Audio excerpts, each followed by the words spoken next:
What the is up, you Raid fiends? I'm Vamp, bringing you another live arena session in Raid Shadow Legends, but today there's a catch, and I'm a little bit excited about this. As you guys, I'm sure well know, I've mentioned it before, I had a long break from the game, and I don't even think the Marius missions were released whenever I left the game. I certainly didn't make any progress, so I've been basically starting from ground zero on that, and here's where I'm at today. Win 10 live arena battles. Only need 4. Now, 4 is a tall ask, you know, depending on the day in live arena, but we do have 5 tokens, so 4 is a possibility. Once I do this, basically, I've already scanned these. The ones that aren't pre-filled, I really go all the way past that to the mythical boots right here, because I can't really control that, right? I can hit the dungeons that will give me mythical boots, but I have to wait on both boots and mythical boots to drop, so the rarity and the piece. And then after that, I go all the way. So basically, live arena, just given that you have to get 10 wins, it doesn't say 10 sessions or whatever. That's like a tiny little, you know, gateway challenge or whatever that you could get hung up on. And the mythical boots, since that's so out of my control, is also a little kind of a gatekeeper mission. But basically, once I get the live arena wins, I can immediately go all the way to the mythical boots. And then once I get the mythical boots, I can go all the way through to the end and complete the first stage. Click my promo link in the description box below to get legendary nuker Karato, as well as hard carry epic support Tagoar free when you register your account using these steps. Here's exactly what you need to do. Step 1, log out of Plarium Play on your PC. This link will also work on your phone, but only if Raid has never been installed on that device at any point. Step 2, click the link in the description and register your account with a brand new email. Step 3, launch Raid and complete the tutorial. Step 4, go to your inbox in-game and Karato will be waiting for you, eager to knock down enemy champions in the early game. As soon as your account hits level 15, epic support champion and reviver Tagoar will be waiting in the exact same location. These champions will turbocharge your account start in Raid, so don't delay. Click the link and register your account now. Let's see if I can try my damnedest to actually get 4 wins out of these 5 tokens in live arena. Another thing to mention that's pretty cool, actually let me check, because I said let me mention this. While I'm mentioning it, I'm going to make sure that everybody's built, because I've been going through since the free regear and regearing my account, prioritizing champions in the order that I want them to rank so that they can actually get the best gear. Why am I in the index? And the only exception being that I did already make an event team for stage 28 to farm the Queen of Hearts dungeon, and so I did not want to redo that. At least I didn't want to redo it yet. I might change the team, but with the team builds as they were, I did not want to tweak it and then accidentally raise my failure rate or whatever. So I'm trying to make sure that everybody who's on the event team, I have their builds saved in the build presets in Raid, and anytime I go drop a bunch of energy in Queen of Hearts dungeon, I give them all back those builds. So with that being said, there's a couple main people on the account that could get broken. Okay, so He-Man's good. Let's see where Rhonda's at. Rhonda's missing boots. Who has the boots? If it's Alice, I'm probably gonna leave them on Alice. But basically, once the event, yes, they're on Alice. Okay, once the event is done, I won't be doing this gear swap, but since I made the team for Queen of Hearts, and then after I made the team, I started re-gearing people and moving gear pieces around to different champions and then locking them. It's just something I got to deal with while the event's live, because that's a real good dungeon. Make sure you're farming it as best you can. Okay, so Kaimar needs a piece from, I think, your Carl, maybe? Let's see. Okay, and then let me check on Kimmy. So she's good. That's not Kimmy, obviously, but I'm gonna check her because she's there before scrolling all the way down to Kimmy. And then make sure, who is the other person? Rhodos is not good. Very glad I checked. So this is one of the ones where I had rebuilt Rhodos, but I think that Seer grabs his gloves specifically for the best build for the event dungeon. So got to do this check. Should have probably done it off camera. Oh well, I forgot about it until I was getting ready to go into battle. And then I went, wait, let me make sure everybody's built. So here we go. Let's see if I can get 4. Very much hoping so. But anyway, what I was going to say before I remembered that I hadn't checked that all my people were built is that the fastest champion on my account, which is currently Arbiter but may change, and it doesn't matter, right, because the 6 artifacts are pretty much going to be the same per champion. Whoever you make fastest, there's just a variety of reasons to make different kinds of champions faster or not. You know, not every champion is a good candidate just based on their base speed, right? Not everybody can be your fastest champion on your account if they have a low base speed or if they just do a role that doesn't make sense. But I did make Arbiter significantly faster with some pinpoint. Where is my Kaimar? He moved because I gave him an awakening and bought him 1 more star in the market, and so I'm not used to looking for him on the far left. Anyway, Arbiter's faster than my main trio, Trinity, if you will, of support that I've been bringing in live arena just purely because they give me the best win rate are Arbiter, Kaimar, Kimmy. So these 3 are all faster. Kymar and Kimmy have way more speed, and I actually don't have anybody built for Live Arena right now, but I was actually able to get another set of really fast gear that's about as fast as my Arbiter used to be with the current Arbiter build locked. So I have like a second champion that I could bring at the same time as Arbiter, who's only probably 15 or so speed slower, which equals to about the same speed as before. I'm going to bring Alice. So that's awesome because that gives me 2 super fast options, at least super fast for my account, that if I want to bring just speed and not worry as much about control or debuffing or stripping and whatever, then I have 2 builds that are the same or better than my last Arbiter build was before I did the regear in the optimizers. So that's really exciting for me. Basically, say all that to say, Arbiter's a lot faster, and Kimmy and Kymar are going to do what they do best a lot better. They're going to be potentially stripping and controlling and decreasing turn meter on supports that might have resisted them before.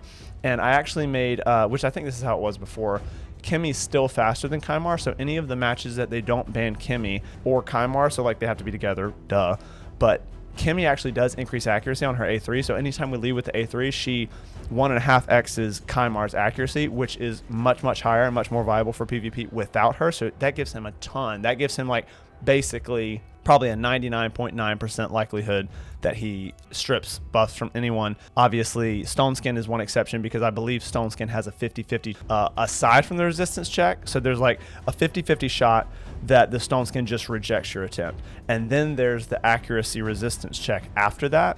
And then also, you know, awakenings like Lightning Cage or something like that. So there's a little bit of nuance there, but just the outright buffs or things that Kymar can take, he should be succeeding at the accuracy check way more often than not. Okay, so they ban Arbiter, but we have a really good blessing, as y'all know, on Kimmy, and these 2 are much faster now. So I think there's a chance that we still beat Arbiters like this now because of how much faster Kimmy is. And Kimmy actually on the A3 also does increase speed. So that will, once that buff is up, no, okay, they're a little bit faster. But you can see Kimmy's right there. They actually might be speed tuned though, which would make it, let's see. No, so we would have cut, but we were provoked. That's the unfortunate thing about him. To be fair, kudos to them. That's a quick torment. Yeah, that's an unfortunate one. I have a hard time, like in that, if you don't have Armands, Arbiter I think definitely makes sense as the ban there, but that one was tough. So that's 1 loss. Ideally, we win 4 now. I just have a real hard time leaving Armands because it's like, I don't know, at worst 50-50 that he gets a turn, and once he gets a turn, it's just over. I was not paying attention, but okay. Wow, that's a really good blessing. Okay, let's do the usual. Whoa. I mean, really, debuff and control and whatnot. Or sorry, yeah, debuffing and buff stripping gonna be good on this team. I don't really want to go against Freya, to be quite honest. She has a really low blessing though, so it's probably the ban is Arbiter right now, although we have Polymorph here, but she's not going to have accuracy, right? So definitely think Hemi has a good look right now, and we'll save last slot. If they don't pick somebody that counters Rotos, Rotos is back in Savage. I don't remember if I mentioned it in a previous video, but I gave him a run as I was experimenting with who I wanted to give the best nuke builds to, including PvP and PvE. Look at this. Brimstone. So we're not going to go first. We got to take one of them. Okay. Let's do... He-Man can't kill... I think I'm going to ban Rotos. Yeah, I think that's it. This is a pretty good team. So there's like a few options to ban there, but also got to choose our ban with who we're countering. But anyway, Rotos is back in Savage. I gave him a run in Swift Parry because he's obviously still usable, but I like deprioritized him. But to be quite honest, people aren't bringing Ultimate Death Knight as much for me. It may just be coincidental in live arena. So I'm going to roll with Rotos back in the good gear set where he's really doing work. It's actually probably better than the Savage he was in before. I guess we do decrease here. I don't think we need increased accuracy against this team. Sleep. This is the test, is if he'll just one-shot the Sifi. Yep. It's just too f***ing different in Savage. Oh, that's interesting. I'm surprised about that. That usually would one-shot. That's...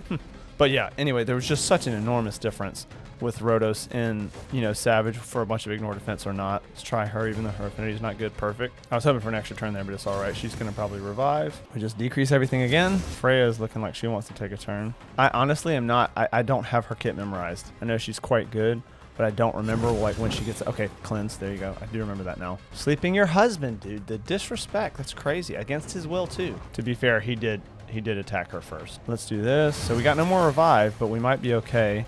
Sleep everyone again. I think we just take here. Oh, extra turn. Beautiful. Knock you down again. Sorry, sweetheart. Maybe get Arbiter. Nope, not quite. He's running with no increased attack though, so that's kind of huge. I think that, I mean, we just need like one more turn to kill Arbiter. Okay, thanks for the extra turn, Sun Wu. Oh, no way. Wow, what the heck? Okay, that might be, ooh, not good. Okay, pushback turn meter. Is Rotos gonna get a turn? Okay, that's great. Killed Sun Wu. That's huge, actually. Although it definitely Freya's gonna get, no way, dude. She's about to kill. I think I threw on that one. I should not have done Sun Wukong. Damn. And that ruins the chance at 4 wins too. Well, let's see if we can get to 9. A total of 9 toward the Marius mission. You guys say Marius or Marius? I feel like, I mean, in America, you can say things however the you want. I mean, not that you can't say it however you want everywhere, but Americans seem to say things however the they want. But I feel like it's Marius. And I feel like, given that his name is the Gallant, how you gonna say Marius the Gallant? This doesn't roll off the tongue right. I'm bummed about that one. I'm not gonna lie. I feel like that I made like the wrong call once or maybe twice with which Rotos ability to use. But also, I'm just a little bit surprised that Sun Wukong like kind of resisted. I'm very used to, I'm just trying to think, even as I'm talking, I'm like, how did that happen? 2 times the A1 didn't down him, and I'm very used to his A1 knocking people down. Oh, not people, sorry, knocking nukers down. And it didn't. Twice. So that's interesting. I'm also thinking about taking Ward of the Fallen on him and like leaning into his passive and like damage mitigation / getting an extra turn. I do not like when people bring Alaz. I do not like when people bring Marichka. And I really do not like when people bring Alaz and Marichka. God, I feel like I'm just going to ban. I just noticed something. Like, I know Kaimar's only got a 2-star awakening, but like I feel like he never sheeps Armands. So they took my aura, obviously all of Kimmy's utility as well, but I have the team hopefully where Arbiter can work with just Kimmy or just Kaimar, and hopefully Kaimar and Kimmy without Arbiter can also work. Doing my best. There's a chance as things go on that it might make sense specifically for live to try to put Kimmy in all-out speed, but she doesn't have a lot of turn meter boost, and I'm thinking if I do that, then I'm giving up this fact that she can actually have a really good chance with high accuracy to stone skin off of people at the very beginning. Can I kill you with this? Yes, sir. All right, and then you, and then I think it's over. Okay, I'm not gonna do what I did against Sun. Now, Thor Squisher, right? This is gonna be the test. If I abandon my attempt at an extra turn against nukers with the A1. No, see, that's what I'm used to. Okay, so let's go hit you, maybe some turn meter decrease, but weaken up. Please don't knock out the whole team. Although he can't knock out Rotos, can he? Let's see. Yeah, probably this. Of course a weak hit. Is he below 50%? Oh, it's a 2-hit. Wow. Brutal session today. Okay. I don't think I'm mad about how that went. I think that one was just, they ended up winning. I don't think I messed that one up, but it definitely that Alaz is defensive, does a ton of damage, is a mythical obviously, but a good mythical, especially for arena defense, I feel. And he's the wrong affinity, so the one shot Rotos had, he weak hit. I don't know, he might not have knocked him out because like I said, defensive stats and all that, mythical, but he hits okay on the A2, and the guy Alaz had decreased defense on him. It's just really unfortunate that was such a weak hit. Trying to think here, assuming she's in stone skin, because if she's not, what the hell, I can probably bring He-Man and handle her, but then think about if they ban He-Man, who do I bring? Probably Lydia now. Like, Kimmy's definitely better, but Lydia's just going to serve us as a block revive, especially with 2 AoE revivers and I don't care about Cardiel probably, but you do have potential shenanigans with revive on death. Oh God, Taurus as well, dude. And we got block revive here. I'm not minding Rotos right now, to be quite frank. Do we ban Python? I think we ban Python. Just make our life easier. Come on now. Pick a leader. You know you're going to pick Cardiel. Okay. I think this might be a bot based on a really weird... We'll see, right? And just saying that they're a bot doesn't mean that Taurus, the ridiculous broken won't beat us still, but it's just weird picks. What just happened? Why did Kaimar not go? Oh, fear. I'm so stupid. I feel like that my screen hitched there a little bit. Let's just do nothing here and hope that He-Man gets a turn, okay? Come on. Good stuff, good stuff, good stuff. He-Man, I love you. Okay, we probably need to hit him, but let's do this so that He-Man... Yes, sir. So he's debuffed for He-Man a little bit. Because he can't outright kill Rotos, and I think that He-Man with Strengthen will probably withstand a nuke. We'll see, though. Oh, that's not great. Although, actually, if Cardio were to put up Revive on Death, is he going to go for Lydia? Interesting. Okay, here it comes. See how much he does to He-Man, because I don't think he can kill Rotos because of the passive. It almost, definitely kills Lydia. If he doesn't kill Lydia, he's built poorly. Oh, or he gets feared. That works great, actually. I'm perfectly fine with that. I don't think we need these for Fennec, so we may as well put them out to make our life better. I think we need to hit him so Rotos has a better chance at... Oh, wow. Good hit, He-Man. Good hit, Taurus. Goddamn. Okay, let's do this and should kill him. Perfect, perfect. And then hit him for some HP steal, which is going to make it much harder for Finax to kill. Sweet. I'm liking how this is going. Do your worst, man. What are you going to do? Your cleanse thing?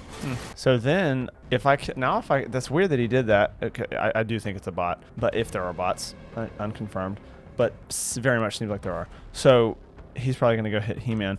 If I then kill someone with Lydia here that has block revive on them and they come back, Lydia's going to bring my people back. So I feel like maybe they didn't think about that, but that makes using that ability on Cardiel kind of negate Fenax's block revive when you have an opposing Lydia that he hasn't block revived yet because he's like fixated on nukers. I get that, but I feel like you should have block revived Lydia so that she just revives herself. That's a lot less useful. Yeah, I mean, I don't know about bringing Cardiel with Fenax for that exact reason.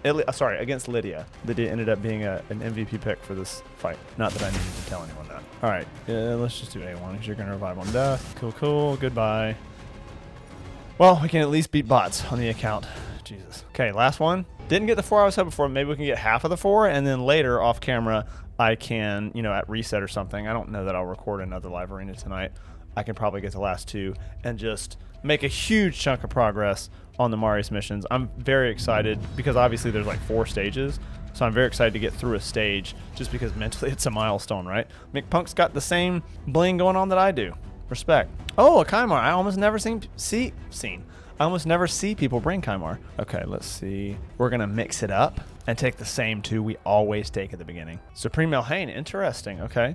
I really think that the team that I just ran with is my A team. Why do I keep trying to pick one? I was talking to somebody in the Discord. I just legitimately don't have many at all meta champions, and I was going through trying to build people. I have literally almost no meta or right, you know, below meta champions that have high awakenings. So then when I go to build builds, the champions like, for example, Alice or like my Cupidus that I recently got a 6-star soul for, even though I don't consider him like PvP meta at all, he has some uses for me. Who we ban here? Probably you. Look at blessings. Yeah, thank you.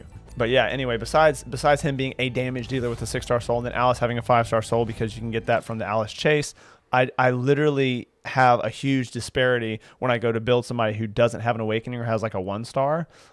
Especially if they're kind of an older champion with slightly lower base stats. I'm like, whoa, these builds for nukers are just like so much lower stat wise because you don't have that 750 attack, 38 crit damage for a minimum 5-star awakening. I think that's wraps for them. Yeah, okay. All right, McPunk. Just, I don't know, like get faster or like, Jesus, that was all your people were at half HP from a Kymar.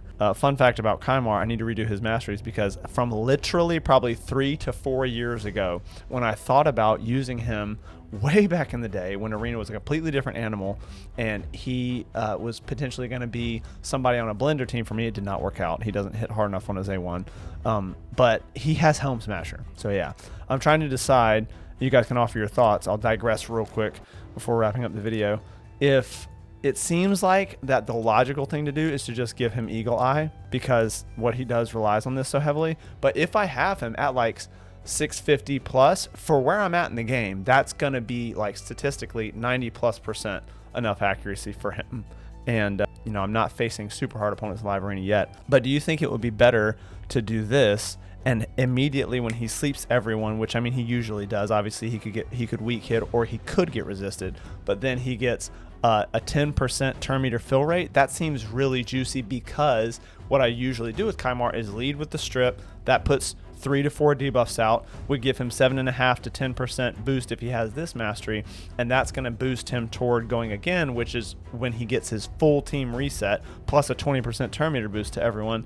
And I don't even have this right now, and he functions in that role great. Like control him, then get back, full team reset with the turn meter boost, go again. But I was like, ooh, this is enticing because if I can find a way to like not have to absolutely have extra 50 accuracy, this seems really, really good for him. But anyway, let me know your thoughts. I'll catch you guys in the next live arena video. Happy raiding.